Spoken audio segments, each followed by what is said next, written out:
Bonjour et bienvenue au culte de transformation de ce dimanche 15 décembre de l'an de grâce 2024. Je suis votre hôte, le pasteur Ske. Et aujourd'hui, nous continuons notre préparation. Nous continuons de défricher les cœurs pour la grande onction de l'amour que le Saint-Esprit va déverser en 2025. C'est ce qu'il nous a donné. Et c'est ce que nous allons nous appliquer à faire en 2025 pour ceux qui nous reçoivent, pour nos auditeurs et pour le corps de Christ de manière générale. La semaine dernière, nous avons regardé la première charitude. Alors, je viens de dire charitude et au cas où vous vous demanderiez ce que c'est, la charitude, c'est un néologisme. C'est une contraction entre les mots charité et habitude ou attitude.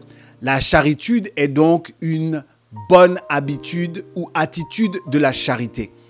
La semaine dernière, nous avons vu donc la première charitude avec le récit de la femme prise en flagrant délit d'adultère. La première charitude réclame de l'homme qu'il n'ait pas le cœur de la condamnation, le cœur qui ne pointe pas du doigt les faiblesses, les défauts, la nature pécheresse que toute l'humanité a en héritage. En vérité, nous sommes tous pécheurs. C'est comme une forme d'héritage, c'est dans la chair. Le péché a été condamné dans la chair. C'est ce que la parole de Dieu enseigne. Nous l'avons tous hérité. Alors, dans cette première attitude qui est de ne pas pointer du doigt, il faut que celui qui pointe du doigt accepte par fair play.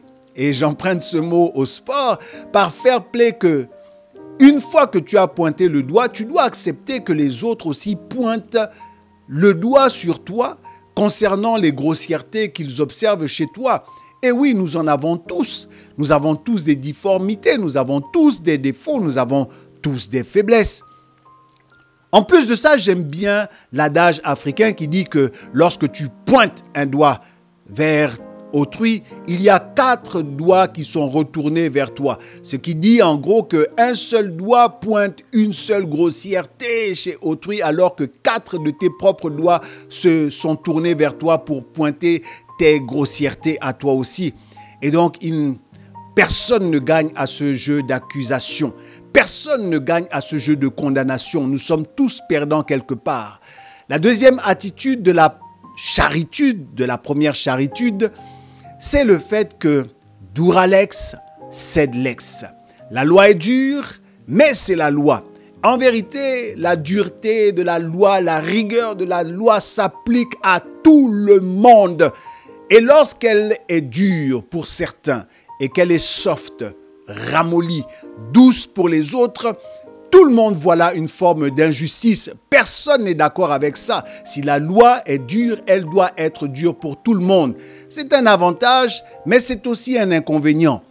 Mais je vois de là où je suis que certains se disent « Mais cette femme a été prise en flagrant délit. Moi, je n'ai pas été pris en flagrant délit. Donc, je peux avoir là une excuse pour condamner. » Relisons bien le texte. Jésus, lorsqu'il leur dit quelque chose, il leur dit que celui qui est sans péché jette le premier la pierre. Wow! Voici donc, comme je l'ai dit la semaine dernière, tout ce beau monde qui est venu et qui était prêt à lapider de bon cœur avec joie et qui attendait seulement que Jésus leur donne le go. Ça m'a fait réfléchir que mais si Jésus avait donné le go à ces gens-là, qu'en serait-il de nous? Et quand je dis nous, ce sont les gentils, nous qui n'étions même pas considérés dans l'alliance avec le Dieu d'Israël. Mais Dieu merci, ce Dieu-là avait en prévision que son peuple est en fait l'ensemble de l'humanité, ceux qui acceptent de bon cœur le message de Dieu. Alors Jésus dit que celui qui est sans péché, et cela démontre que la loi n'est pas seulement une loi pour condamner les délits physiques. Et même la loi des hommes a un petit passage où il est fait état de la préméditation. La préméditation, c'est le fait de savoir. Le juge veut savoir si l'acte que vous avez commis, le délit que vous avez commis a été pensé. Donc si au milieu de la loi des hommes, La loi pense aussi que les actes peuvent d'abord trouver leur source dans la pensée des hommes. À combien plus forte raison la loi de Dieu? Jésus dit que celui qui est sans péché. Et là, il indexait directement la conscience. Et oui, il y a une loi, la loi des hommes, la loi écrite, mais il y a aussi une loi de Dieu qui est inscrite dans la conscience des hommes. Et comme tout homme est doté d'une certaine conscience, la conscience qui n'est pas chargée de péché est une conscience qui pourrait condamner. Mais Jésus qui avait une conscience qui n'était pas chargée de péché a lui-même refusé de condamner. Donc nous n'avons aucune excuse, aucun prétexte pour condamner autrui. La première charitude parle aussi à ceux qui voient facilement, rapidement, aisément, à vol, comme on dit enfant, qui voient vite fait, qui voient de manière définitive et qui voient sans appel la paille qui se trouve dans l'œil de l'autre et jamais la poutre qui se trouve dans leur propre œil. Tout cela nous emmène simplement à comprendre qu'il faut renoncer au cœur de la condamnation. Il faut renoncer à avoir un cœur qui indexe, un cœur qui pointe, un cœur qui condamne. Pourquoi? Parce qu'en vérité, nous avons tous des faiblesses, nous avons tous des défauts, nous avons tous hérité d'une nature pécheresse. Nous sommes tous sujets de cette dureté, de cette rigueur de la loi qui s'applique à tous. Et nous crions à l'injustice quand elle s'applique durement pour les uns et de manière soft pour les autres. Et en définitive, nous avons tous quelque part quelque chose dans notre œil qui nous empêche de bien regarder l'autre. Si ce n'est pas une paille, c'est une poutre qui nous empêche de bien regarder et de bien considérer l'autre. Notre cœur de la condamnation est un cœur qui apprécie l'autre, un cœur qui juge l'autre, mais un cœur qui juge l'autre et en définitive un cœur qui se juge soi-même.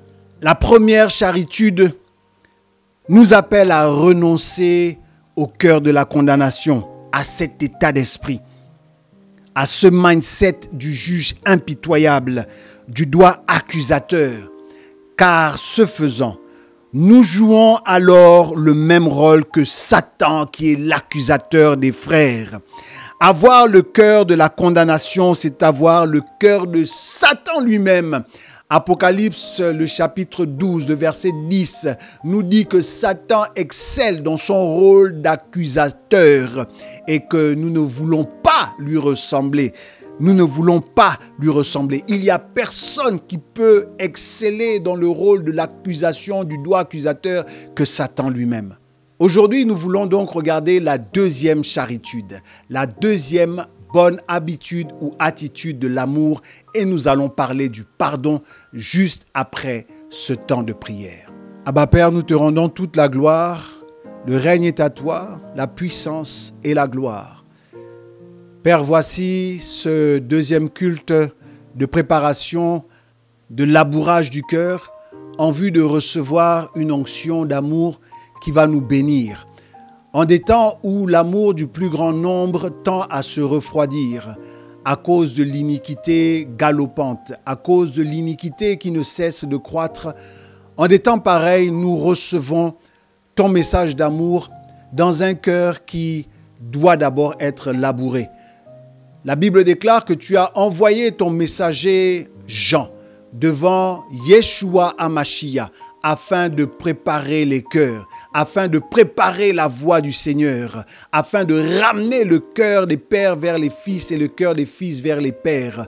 Seigneur, c'est ce que nous voulons faire dans ce mois de décembre et nous te remercions de ce que ta bénédiction est avec nous pour ces temps de labourage. Laisse qu'aujourd'hui ce message soit entendu. Donne autorité à ma parole, l'autorité qui est de ta parole, car il s'agit de ta parole et non de la mienne. Que toute la gloire te revienne et nous prions, Seigneur, que toute pensée soit ramenée captive à l'obéissance de Christ et que tout ce qui peut déranger soit définitivement lié. Dans le nom puissant de Jésus, nous avons ainsi prié. Amen. Alors, je nous invite à ouvrir le livre, la Bible en Matthieu 18 Et je fais la lecture à partir du verset 23. C'est pourquoi le royaume des cieux est semblable à un roi qui voulut faire rendre compte à ses serviteurs. Quand il se mit à compter, on lui en emmena un qui devait 10 000 talents. Comme il n'avait pas de quoi payer, son maître ordonna qu'il fût vendu, lui, sa femme, ses enfants et tout ce qu'il avait, et que la dette fût ainsi acquittée. Le serviteur, se jetant à terre, se prosterna devant lui et dit « Seigneur, aie patience envers moi et je te paierai tout. » Ému de compassion, le maître de ce serviteur le laissa aller et lui remit la dette. Après qu'il fut sorti, ce serviteur rencontra un de ses compagnons qui lui devait 100 deniers. Il le saisit et l'étranglait en disant « Paie ce que tu me dois. » Son compagnon, se jetant à terre, le suppliait, disant « Aie patience envers moi et je te paierai. » Mais l'autre ne voulut pas, et il alla le jeter en prison jusqu'à ce qu'il eût payé ce qu'il devait. Ses compagnons, ayant vu ce qui était arrivé, furent profondément attristés, et ils allèrent raconter à leur maître tout ce qui s'était passé. Alors le maître fit appeler ce serviteur et lui dit « Méchant serviteur, je t'avais remis en entier ta dette parce que tu m'en avais supplié. Ne devais-tu pas aussi avoir pitié de ton compagnon comme j'ai eu pitié de toi ?» Et son maître, irrité, le livra au bourreau jusqu'à ce qu'il eût payé tout ce qu'il devait. C'est ainsi que mon Père céleste vous traitera si chacun de vous ne pardonne pas à son frère de tout son cœur. Amen. Quelle lecture saisissante! Nous allons donc parler du pardon, qui est la deuxième charitude que nous abordons pour préparer le terrain à l'amour. Pour définir ce qu'est le pardon, je vais inviter sur ce plateau mon double afin qu'il nous donne une définition assez originale de ce que c'est que le pardon.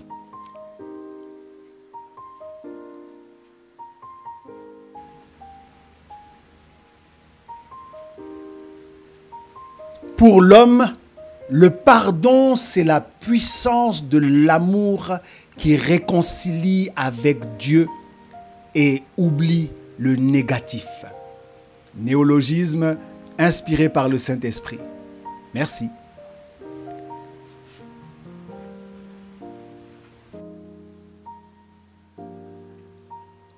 Amen. Pour parler du pardon en profondeur, il nous faudrait plus d'un culte. Mais à titre de rappel, les cultes du mois de décembre sont des cultes de préparation, de labourage des cœurs, en vue de semer les bonnes habitudes, les bonnes attitudes de la charité pour que l'année prochaine, lorsque nous allons déployer l'arsenal de l'amour, que les cœurs soient préparés à recevoir l'amour. Revenons-en à ce que le Seigneur vient de dire. En conclusion de cette parabole, il dit que c'est ainsi que mon Père céleste traitera celui qui ne pardonne pas de tout son cœur à son frère. Nous avons vu que le modèle sur lequel nous allons nous appuyer, c'est Jésus-Christ lui-même. Sur la montagne de la transfiguration, il nous a été dit « Celui-ci est mon Fils bien-aimé en qui j'ai mis tout mon amour, écoutez-le ». Et qu'est-ce qu'il vient de dire? Il vient de donner un enseignement dans lequel il y a un serviteur qui doit beaucoup d'argent, je pense 10 000 talents à son maître, et que comme il n'est pas en capacité de rembourser ce qu'il doit à son maître, le maître décide dans un premier temps de le vendre, lui, sa femme, les enfants, tout ce qui est à lui pour que la dette soit payée. Et se rendant compte que c'était une condamnation, cette parole, le serviteur va se jeter aux pieds du maître et avec instance supplier de lui laisser un peu de temps afin de payer la dette. Mais le maître se rend bien compte que même si je te laisse du temps pour payer ta dette, quand je calcule ce que je te donne par mois, à la fin de chaque mois, et quand je calcule ce qu'il faut pour que tu vives de ce salaire, et quand je calcule la retenue que je pourrais faire sur ton salaire par mois, je me rends compte que c'est une histoire que toute une vie, et ta vie, la vie de ta femme et la vie de tes enfants ne suffiraient pas pour que tu puisses rembourser 10 000 talents.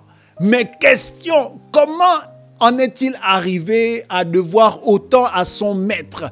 Qu'est-ce qu'il a fait avec cet argent? Mais le maître, se rendant compte que c'est un fardeau trop lourd à payer, va décider simplement de lui remettre sa dette entièrement. Et le voilà, une fois sorti de la présence de son maître, il rencontre un de ses compagnons à qui lui devait de l'argent et 100 deniers. 100 deniers, je pense que c'est 100 fois inférieur à ce que lui il devait à son maître. Et regardez avec quelle violence et quelle brutalité il va se manifester à son compagnon. Il va l'étrangler. Il va l'étrangler. Et lui dire que si tu ne me rembourses pas ce que tu me dois, tout de suite, je te jette en prison. Et la même attitude que lui a eue précédemment vis-à-vis de son maître, son compagnon va aussi le supplier et lui dire de lui accorder un peu de temps pour qu'il paie. Mais sa colère, ce cœur de la condamnation, ce cœur du non-pardon a fait que il n'a pas pris les mêmes précautions que son maître. Il n'a pas pris le temps, lui aussi, de faire le calcul dans sa tête. Combien de temps ça pourrait prendre pour que mon compagnon me rembourse? Il a décidé d'exécuter promptement sa colère et de le jeter en prison. Ah, si Dieu était aussi prompt à nous jeter en prison pour ce que nous lui devons, je pense que nous serions tous emprisonnés à vie et que nos vies ne suffiraient pas pour payer ce que nous devons. C'est notre manière d'apprécier les choses qui nous laisse penser que le péché est une petite dette. Je répète, c'est notre manière d'approcher les choses qui nous laisse penser que le péché est une petite dette. Dans ce passage, Jésus dit que le royaume des cieux est semblable. Il nous donne là des clés pour comprendre comment le royaume des cieux fonctionne. Nous sommes tellement aptes, tellement promptes à jeter en prison des personnes qui nous doivent parfois des sommes ridicules. Et même s'ils nous doivent beaucoup d'argent, nous n'avons pas le recul nécessaire comme Dieu pour analyser tous les contours. Parce que si nous avions ce cœur du pardon, nous comprendrions que moi je devais beaucoup plus et j'ai été acquitté intégralement. Alors je vais faire pareil. Le voici jetant son ami en prison. Et jusqu'à ce que l'ami ait payé toute sa dette. Ce n'est qu'à ce moment, quand il aura fini de payer, lorsqu'il aura été rétabli dans son droit, lorsqu'il lui aura été fait justice par rapport à quelqu'un, par rapport à son débiteur, c'est à ce moment-là seulement qu'il va considérer qu'il est maintenant digne de recevoir mon pardon. Ah bon? Donc, il est digne de recevoir ton pardon qu'après avoir fait sa peine, purgé sa peine d'emprisonnement. Alors, lorsqu'il va arriver chez le maître, parce que les compagnons, les autres compagnons qui ont vu comment il a traité leur compagnon, comment il l'a jeté en prison, ben, sont partis trahir la chose auprès du maître en disant « Maître, voici comment il s'est comporté ». Et le maître va donc le convoquer en sa présence et lui dire que tu aurais dû prendre exemple sur comment j'ai agi vis-à-vis de toi, vis-à-vis de ta dette, et comment je t'ai pardonné et je t'ai remis cette dette. Toi aussi, tu aurais dû faire la même chose. Mais voici, tu vas aller en prison pour la durée des temps, jusqu'à ce que toi aussi, tu rembourses ce que tu me dois. Et c'est ainsi que le Seigneur dit que son Père céleste, notre Dieu, celui que nous confessons, nous traitera de la même manière si nous ne pardonnons pas de tout notre cœur à notre frère, à notre frère. Alors cette parabole prépare le terrain pour nous faire comprendre que le pardon est le trait de cœur qui nous fait le plus ressembler à Dieu, qui emmène la ressemblance de Dieu chez nous à un niveau de perfection. Rappelez-vous que la Bible déclare que Dieu a créé l'homme à son image, selon sa ressemblance. Oui, le pardon, je le répète, c'est un trait de cœur qui nous fait ressembler directement à Dieu. Pourquoi? Parce que le pardon a cette capacité de préserver chez l'homme quelque chose qui s'appelle innocence. J'ai envie de prendre un exemple avec les enfants. Vous avez vu les petits-enfants, ceux qui sont à bas âge? Si vous levez la main sur un enfant pour le punir et qu'il se met à pleurer parce que les coups font mal, lorsqu'il se met à pleurer, si jamais vous, le parent, vous vous mettez à regretter de l'avoir corrigé et que vous aussi vous êtes triste et que vous vous mettez à pleurer, vous allez voir l'enfant va changer d'attitude, il va avoir de la compassion, il va revenir vers vous pour chercher à vous consoler. Pourquoi l'enfant fait ça alors que c'est lui qui a été molesté? Mais c'est lui qui revient. Parce que l'enfant a quelque chose de divin en lui qui est l'innocence. L'enfant a le cœur du pardon. L'enfant ne sait pas garder les offenses. Vous lui avez fait mal, il est capable de tourner la page de là, à l'instant. Il est passé des pleurs à la consolation et à un fournisseur de consolation. Et vous savez aussi que l'enfant a dépassé l'âge de l'innocence lorsqu'il commence à garder rancune. Lorsqu'il se dit en lui-même, tu penses quoi? Que c'est toi qui m'as fait mal et tu veux que je te pardonne comme ça, c'est trop facile. Je dois te faire quelque chose aussi pour te faire comprendre la douleur que j'ai ressentie. Lorsque nous traversons, alors nous n'avons plus le cœur du pardon. Le cœur du pardon, c'est ce trait de caractère qui nous rapproche du cœur de Dieu. C'est ça le pardon. Le pardon nous transforme. Ceux qui ont le cœur du pardon ont aussi un visage transfiguré. Ils ont le visage de l'innocence. Ils ont le visage de l'innocence. C'est à défaut que l'on pense que les personnes qui pardonnent facilement sont des personnes faibles. Non, la Bible déclare que Dieu est le défenseur des innocents. C'est lui qui est le garant, c'est lui qui est le gage.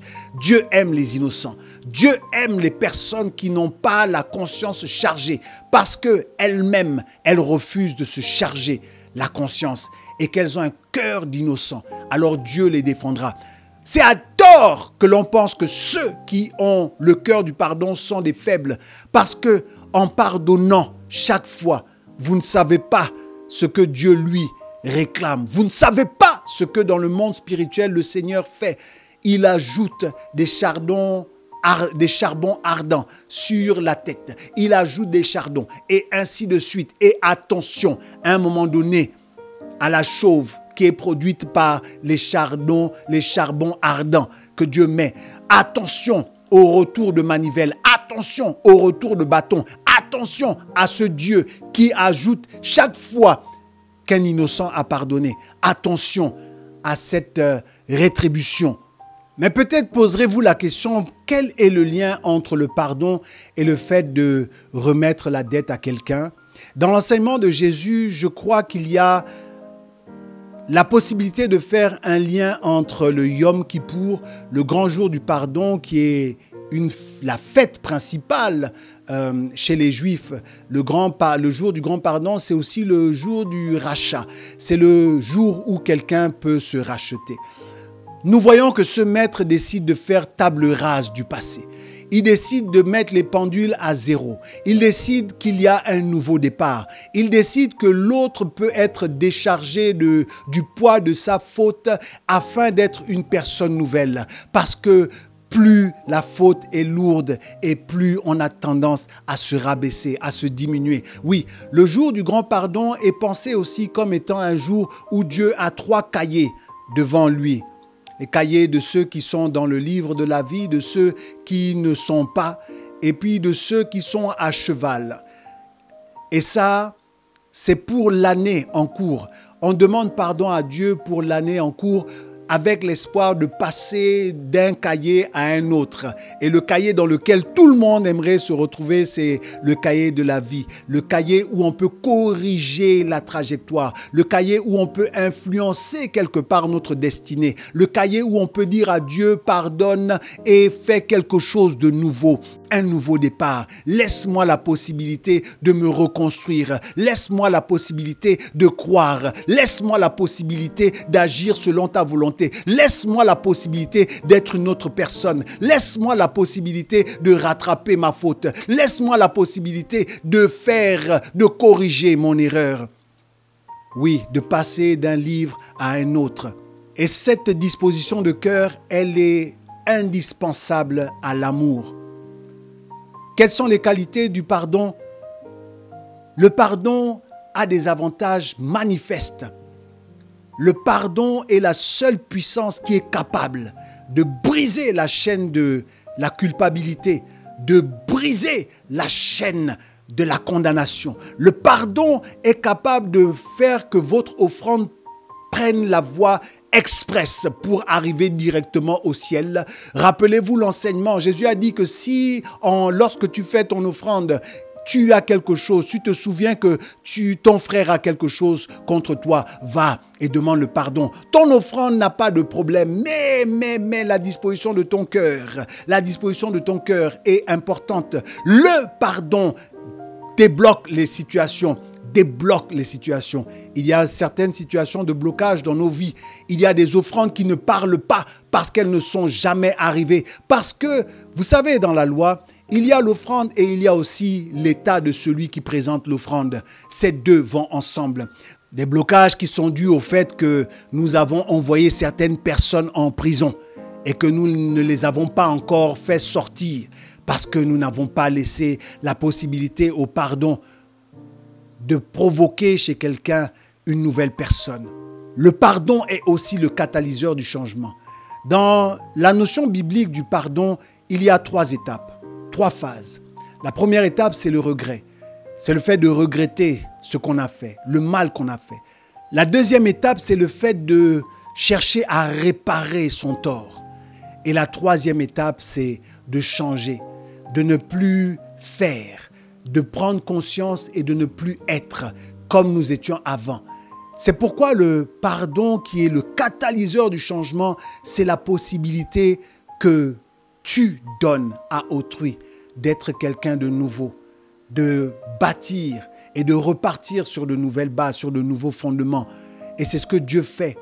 Dieu qui est ce maître, qui était prêt à nous envoyer en prison pour que nous payions notre dette de péché, nos dettes de désobéissance, est celui finalement qui comprend que le pardon qui est plus grand que le jugement, le pardon qui triomphe du jugement, que la miséricorde puisse opérer afin de laisser la possibilité à l'autre de changer. Et c'est bien nous qui, en refusant d'accéder dans les profondeurs du pardon et de la miséricorde, en envoyant les autres en prison, c'est nous qui nous fermons les portes, qui nous fermons l'accès au pardon. Le Père céleste de Jésus est prêt à traiter ainsi ceux qui refusent de pardonner. Alors le cœur du pardon a tellement d'avantages que nous ne pouvons pas les épuiser dans ce culte préparatoire. Il y a beaucoup de choses dans la vie que l'on peut feindre. L'apôtre Paul dit que sans l'amour, on peut feindre de donner tous ses biens, les vendre et les donner aux pauvres, que l'on peut même parler en langue, que l'on peut avoir la science des choses spirituelles par la prophétie, mais que sans l'amour, tout ça n'est rien. Le pardon est ce cœur d'enfant, ce cœur d'innocent qui fait que l'homme ressemble trait pour trait directement à Dieu. On ne peut pas feindre. Mon père aime bien dire qu'il n'y a pas d'amour, il n'y a que des preuves d'amour. Et le pardon est une preuve excellente de l'amour lorsqu'on a ce cœur. Lorsqu'on a ce cœur, on est béni. Et c'est pour cette bénédiction que nous voulons remercier le Seigneur. Abba Père, nous te disons merci pour cet enseignement. La seule chose que je demande, c'est que tu nous donnes le cœur du pardon. Dans le nom de Jésus-Christ, transforme notre nature. Comme le livre de Proverbes dit que l'homme de bien met sa gloire à oublier les fautes. Que tu nous donnes ce cœur qui met sa gloire à oublier les fautes. Ce cœur qui est comme le cœur du maître. Ce cœur qui réalise que ce que l'autre me doit, en vérité, je dois aussi à Dieu. Je dois aussi quelque chose, quelque part à quelqu'un. Et que je vais décider simplement de pardonner. Le pardon, Abba Père, le pardon qui brise la chaîne de l'offense. Le pardon qui fait que le poids de la faute n'est plus ni sur nous, ni sur autrui. Donne-nous cet état de cœur, afin que nous te ressemblions. Dans le nom de Jésus-Christ, j'ai prié. Amen.